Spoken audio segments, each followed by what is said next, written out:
చూడండి ఫ్రెండ్స్, ఇది వచ్చేసి 15 kgs మ్యాంగో తెచ్చుకున్నాము. దీని పేరు వచ్చేసి మల్లిక. చాలా స్వీట్గా ఉంటుంది. ఇది ఇప్పుడైతే మక్క పెట్టుకోవాలి. ఇప్పుడు దీని మూతలు తుడుచుకొని కవర్లో వేసి పేపర్ చుట్టేసి ఇంకా కొంచెం వరి గడ్డి పెట్టేసి మక్క పెట్టేయాలి. ఇవి అయితే తినడానికి ఇప్పుడు పక్క పెట్టుకున్నాం. మక్కింది, చెట్టుకే మక్కింది. ఇవి వచ్చేసి కేజీ వచ్చేసి 70 రూపీస్. చాలా తెచ్చుకున్నాము. ఇంకా ఇవి ఒక వారంలో ఖతం చేసేస్తాం. తర్వాత ఇంకా వారంకి మళ్ళీ పోయి తెచ్చుకుంటాం.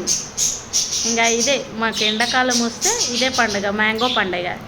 ఇక ఇవన్నీ మక్కాలంటే ఒక 3 days కంపల్సరీ, 3-5 days. మా ఇంట్లో అయితే చాలా ఉబ్బరి ఉంటుంది కాబట్టి తొందరగా మక్కిపోతుంది. ఇవి కూడా మక్కడానికే వస్తుంది, కానీ చెట్టుకే మక్కిపోయినాయి. చాలా మస్తు రాలిపోయినాయి. ఈసారి వానలు కూడా ఎక్కువ లేవు కదా, దానివల్లనే ఈ ఎండకి జర తొందరగా మక్కిపోయినాయి. అంతే ఫ్రెండ్స్, వీడియో చాలా లెంత్ అయిపోతుంది. ఇక కొంచెం ఏదో షార్ట్ వీడియో లాగా పెడుతున్నాను. షార్ట్ అంటే ఇది ఫుల్ వీడియో లాగానే పెడతాము, షార్ట్ లాగా చిన్నగా.